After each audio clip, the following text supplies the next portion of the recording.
കടുപ്പിക്കുകയാണ് ഈ മണിക്കൂറിലും ഇറാൻ ഇസ്രയേലിലെ ബെയ്റ്റ് ഷെമേഷിലേക്ക് നടത്തിയ ആക്രമണത്തിൽ 9 പൗരന്മാർ കൊല്ലപ്പെട്ടു എന്നാണ് ഏറ്റവും ഒടുവിൽ പുതുതായി പുറത്തുവരുന്ന വിവരങ്ങൾ. രാജ്യതലസ്ഥാനമായ ജെറുസലേമിൽ നിന്ന് 30 കിലോമീറ്റർ മാത്രം ദൂരമേയുള്ളൂ ബെയ്റ്റിലേക്ക്. അമേരിക്കൻ പടക്കപ്പലുകളെ ലക്ഷ്യമിട്ടും ഇറാൻ ആക്രമണം നടത്തുന്നുണ്ട്. USS എബ്രഹാം ലിങ്കൺ കപ്പലിൽ ബാലിസ്റ്റിക് മിസൈലുകൾ പതിച്ചു. ഇറാൻ മാധ്യമങ്ങൾ അത്തരത്തിൽ റിപ്പോർട്ടുകൾ ഇപ്പോൾ നൽകുകയാണ്. എന്നാൽ ഇക്കാര്യം അമേരിക്ക നിഷേധിച്ചിട്ടുമുണ്ട്. അതേസമയം ഹോർമോസ് കടലിടുക്ക് അടയ്ക്കില്ല എന്ന് ഇറാൻ വിദേശകാര്യമന്ത്രി അബ്ബാസ് അറഗച്ചി വ്യക്തമാക്കുന്നത് ലോകത്തിനാകെ ഒരു ആശ്വാസമായി മാറുന്നുമുണ്ട്. 3 അമേരിക്കൻ സൈനികർ കൊല്ലപ്പെട്ടുവെന്ന് അതേസമയം പെന്റഗൺ സ്ഥിരീകരിക്കുന്നുണ്ട്. 5 പേർക്ക് ഗുരുതരമായി പരിക്കേറ്റിട്ടുണ്ട്. ദിവിഷ് പണിയുണ്ട്. ദിവിഷ്, ആദ്യം ഈ അമേരിക്കയുമായി ബന്ധപ്പെട്ട വിവരത്തിലേക്ക് വന്നാൽ, അമേരിക്കൻ സൈനികർ 3 പേർ കൊല്ലപ്പെട്ടു, 5 പേർക്ക് ഗുരുതരമായി പരിക്കേറ്റു എന്നടക്കം എന്തൊക്കെയാണ് ഈ ആക്രമണവുമായി ബന്ധപ്പെട്ടും ഇറാന്റെ തിരിച്ചടിയുമായി ബന്ധപ്പെട്ടും എന്തൊക്കെ വിവരങ്ങളാണ് ഇപ്പോൾ അമേരിക്കൻ ഭാഗത്ത് നിന്ന് വരുന്നത്? രതീഷ്, പെന്റഗൺ വ്യക്തമാക്കുന്ന 3 സൈനികർ കൊല്ലപ്പെട്ടു എന്നതാണ്. പക്ഷേ അത് എവിടെ നടന്ന ആക്രമണത്തിലാണ് എന്ന് ഇതുവരെ വ്യക്തമാക്കിയിട്ടില്ല. നമുക്കറിയാം, ഗൾഫ് മേഖലയിലെ അമേരിക്കൻ ക്യാമ്പുകൾ ലക്ഷ്യമാക്കി ഇറാന്റെ മിസൈൽ ആക്രമണം വളരെ ശക്തമായിരുന്നു.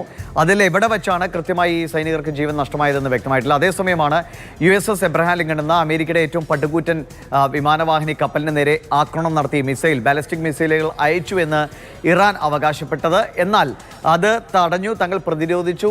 ഒരു തരത്തിലുള്ള ആക്രമണവും കപ്പലിന് നേരെ ഉണ്ടായിട്ടില്ല എന്നാണ് അമേരിക്ക ഈ നിമിഷം വ്യക്തമാക്കുന്നത്. നമുക്കറിയാം, ഈ എബ്രഹാം ലിങ്കണിനെ കേന്ദ്രീകരിച്ച് തന്നെയാണ് ഇറാന് മേലുള്ള ആക്രമണങ്ങൾ കഴിഞ്ഞ ഇന്നലെയും ഇന്നുമായി നടത്തുന്ന ആക്രമണങ്ങൾ, ഇസ്രയേലും അമേരിക്കയും ഒത്തുചേർന്ന് നടത്തുന്ന ആക്രമണങ്ങളിൽ പ്രധാനപ്പെട്ട പോർവിമാനങ്ങളടക്കം എബ്രഹാം ലിങ്കണിൽ നിന്നാണ് പറന്നുയർന്നിട്ടുള്ളത്. അതുകൊണ്ട് തന്നെയാണ് എബ്രഹാം ലിങ്കണെ ലക്ഷ്യമാക്കി ഇറാൻ ആക്രമണം നടത്തിയെന്ന് ഇറാൻ അവകാശപ്പെടുന്നത്. എന്നാൽ ആ അവകാശവാദത്തെ തള്ളുകയാണ് അമേരിക്ക. അതേസമയം USS എബ്രഹാം ലിങ്കണിന്റെ ശക്തി അത് വളരെ പ്രധാനപ്പെട്ടതാണ്. അതുകൊണ്ട് തന്നെയാണ് USS ജെറാൾഡ് ഹൈഫ കേന്ദ്രീകരിച്ചും USS എബ്രഹാം ലിങ്കൺ എന്ന പടുകൂറ്റൻ യുദ്ധക്കപ്പൽ ഒമാൻ, ഗൾഫ് ഓഫ് ഒമാൻ കേന്ദ്രീകരിച്ചും നിലവിൽ നിൽക്കുന്നു. ഒപ്പം തന്നെ USS അർമാഡ അടക്കമുള്ള വലിയ നാവികവ്യൂഹമാണ് ഇറാനെ കേന്ദ്രീകരിച്ച് അമേരിക്ക സജ്ജമാക്കിയിട്ടുള്ളത്. ഈ ഘട്ടത്തിൽ അമേരിക്ക ആക്രമണം തള്ളുകയും ഇറാൻ ആക്രമിച്ചു, ശക്തമായ ആക്രമണം നടത്തിയെന്ന് അവകാശപ്പെടുകയും ചെയ്ത ഘട്ടത്തിൽ എന്താണ് USS എബ്രഹാം ലിങ്കന്റെ ഒരു പ്രാധാന്യം എന്നുകൂടി നമുക്ക് ഈ നിമിഷം വേഗത്തിൽ നിന്ന് നോക്കാം. USS എബ്രഹാം ലിങ്കൺ എന്നത് ആണവോർജ വിമാനവാഹിനി കപ്പലാണ്. അമേരിക്കൻ നാവികസേനയിലെ ഏറ്റവും ശക്തമായ വിമാനവാഹിനി കപ്പൽ എന്ന് വിശേഷിപ്പിക്കാവുന്നവയിൽ ഒന്നാണ് USS എബ്രഹാം ലിങ്കൺ. 1988 മുതൽ അമേരിക്കൻ നാവികസേനയുടെ ഭാഗമായിട്ടുള്ള കപ്പലാണ് USS എബ്രഹാം ലിങ്കൺ. 88 മുതൽ അക്കാലത്തെ ഏറ്റവും അത്യാധുനിക സംവിധാനങ്ങളോടെ വന്ന ഈ എബ്രഹാം ലിങ്കൺ നിലവിലും അതേ നിലയിൽ തന്നെയാണ്, അതായത് ഏറ്റവും കൂടുതൽ ആധുനിക സംവിധാനങ്ങളുമായിട്ടാണ് തുടരുന്നത്. അതിൻ്റെ കാരണം പറയാം.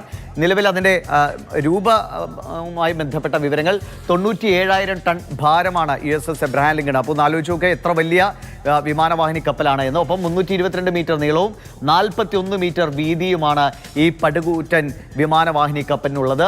5600ഓളം സൈനികർ, അത് വിവിധ വിഭാഗങ്ങളായിട്ടാണ്, നേവിയുമായി ബന്ധപ്പെട്ട, എയർഫോഴ്സുമായി ബന്ധപ്പെട്ട, കമാൻഡോ സംഘങ്ങളുമായി ബന്ധപ്പെട്ട, അങ്ങനെ വിവിധ വിഭാഗങ്ങളായി ഏകദേശം 5600ഓളം സൈനികരെ വഹിക്കാനുള്ള ശേഷി USS എബ്രഹാം ലിങ്കൺ ഉണ്ട്. ഒപ്പം തന്നെ F-35 ഉൾപ്പെടെയുള്ള 90ഓളം പോർ വിമാനങ്ങൾ. F-35 അത്യാധുനിക 5ാം തലമുറ യുദ്ധവിമാനമാണ്.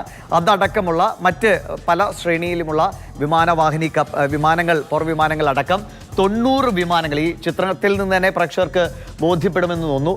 അതിലെ വിമാനങ്ങൾ കടക്കുന്ന ഒരു ചിത്രം കൂടിയാണ് ഇതിൽ നൽകിയിരിക്കുന്നത്. അത്രയേറെ വിമാനങ്ങൾ വഹിക്കാൻ ശേഷിയുള്ള 90 പോർ വിമാനങ്ങൾ വഹിക്കാൻ ശേഷിയുള്ള വിമാനവാഹിനി കപ്പലാണ് USS എബ്രഹാം ലിങ്കൺ എന്നത്. ഒപ്പം ഇതുമായി ബന്ധപ്പെട്ട് 2017 88 ഇത് സർവീസിലേക്ക് വന്നതാണെങ്കിലും 2017 പൂർണ്ണമായ നവീകരണ പ്രവൃത്തികൾ ഈ വിമാനവാഹിനി കപ്പലിൽ നടത്തിയിട്ടുണ്ട്. അതായത് നിലവിലെ ഏറ്റവും അത്യാധുനിക സംവിധാനങ്ങൾ. ഇത് ഫിലിപ്പീൻസിലടക്കം 45,000 പേരെ രക്ഷപ്പെടുത്താൻ, അത്രയും വലിയ രക്ഷാദൗത്യങ്ങളിലൊക്കെ ഭാഗമായിട്ടുള്ള ആണവോർജ കപ്പലാണ്. എത്ര കാലം വേണം, ആണവോർജമായതുകൊണ്ട് തന്നെ എത്ര കാലം വേണമെങ്കിലും കടലിൽ നങ്കൂരമിട്ട് അല്ലെങ്കിൽ ഓപ്പറേഷൻ മോഡിൽ പ്രവർത്തിക്കാൻ ഈ കപ്പലിന് കഴിയും.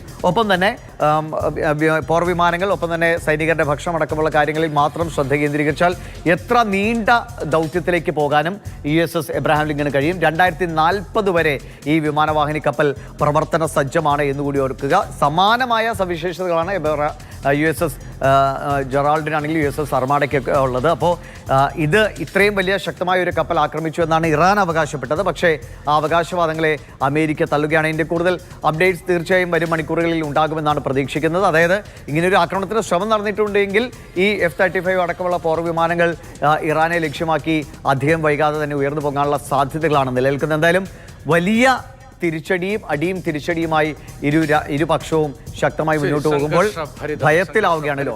സംഘർഷഭരിതമായി ഇപ്പോഴും സാഹചര്യം വളരെ പ്രധാനമായി മുന്നോട്ട് പോവുകയാണ്.